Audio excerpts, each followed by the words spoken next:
ಚಿಂದಿ ಉಡಾಯಿಸೋ ಖಾರ ಬಣ್ಣ ರುಚಿಯನ್ನು ನೀಡುತ್ತದೆ. ಮೆಣಸಿನ ಪುಡಿ ಚಿಂದಿ ಉಡಾಯಿಸೋ ಖಾರ ಬಣ್ಣ ರುಚಿ. ಇನ್ನು ಈ ಇಡಿ ದಾಳಿ ಏನಿದೆ ಕಾಂಗ್ರೆಸ್ ಬಿಜೆಪಿ ನಡುವೆ ರಾಜಕೀಯವನ್ನ ಹುಟ್ಟಾಕ್ಬಿಟ್ಟಿದೆ. ಪರಮೇಶ್ವರ್ ಸಂಸ್ಥೆಗಳ ಮೇಲಿನ ರೇಡ್ಗೆ ಕಮಲ ಪಡೆ ಟೀಕೆ ಮಾಡ್ತಾ ಇದೆ. ಮತ್ತೊಂದ್ ಕಡೆ ಈ ದಾಳಿಯನ್ನ ಕಾಂಗ್ರೆಸ್ನವರು ಟೀಕಿಸ್ತಾ ಇದ್ದಾರೆ ಅಥವಾ ಖಂಡಿಸ್ತಾ ಇದ್ದಾರೆ. ಇಂಥ ದಾಳಿ ಯಾತಕ್ಕಾಗಿ ಅಂದ್ರೆ ಅವರಿಗೆ ಅದೇ ಪ್ರಮುಖ ಅಸ್ತ್ರ ಅಂತ. ಸಿದ್ಧಾರ್ಥ ಸಂಸ್ಥೆ ವಿರುದ್ಧ ಆರ್ ಅಶೋಕ್ ಅವರು ಗಂಭೀರ ಆರೋಪವನ್ನ ಮಾಡಿದ್ದಾರೆ. ವಿಪಕ್ಷ ನಾಯಕ ರಣ್ಯಾ ರಾವ್ ನೀಡಿದಂತ ಹಣವನ್ನೇ ಸಿದ್ಧಾರ್ಥ ಸಂಸ್ಥೆಗೆ ಹೂಡಿಕೆ ಮಾಡಲಾಗಿದೆ ಅಂತ ಗಂಭೀರ ಆರೋಪ ಮಾಡಿರೋದು ಆರ್ ಅಶೋಕ್ ಅವರು.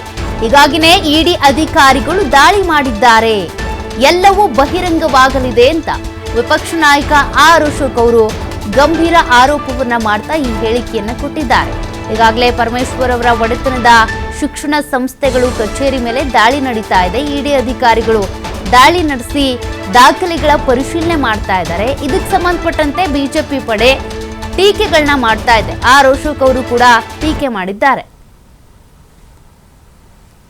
ಚುರುಕುಗೊಳಿಸಬೇಕು. ಇದು ನೋಡಿ, ಇಡಿ ಒಂದು ಸರ್ಕಾರದ ಒಂದು ತನಿಖಾ ಏಜೆನ್ಸಿ.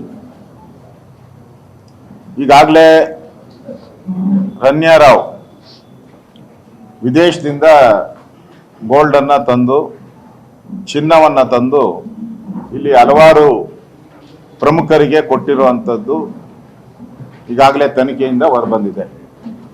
ಈಗ ಆ ಒಂದು ಹಣ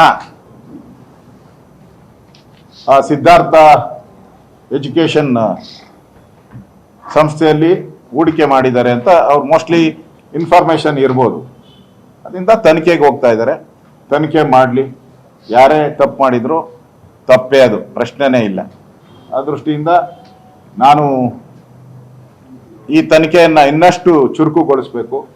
ಯಾರ್ಯಾರು ಈ ರಣ್ಯಾ ರಾವ್ ಗೋಲ್ಡ್ ಕೇಸಲ್ಲಿ ಇದ್ದಾರೆ ಅವರೆಲ್ಲರ ಮೇಲೂ ಕ್ರಮ ಆಗಬೇಕು ಅಂತೇಳಿ ಆಗ್ರಹವನ್ನ ಮಾಡ್ತಾ ಇದ್ದೀನಿ. ಇದು ನೋಡಿ, ಇಡಿ ಒಂದು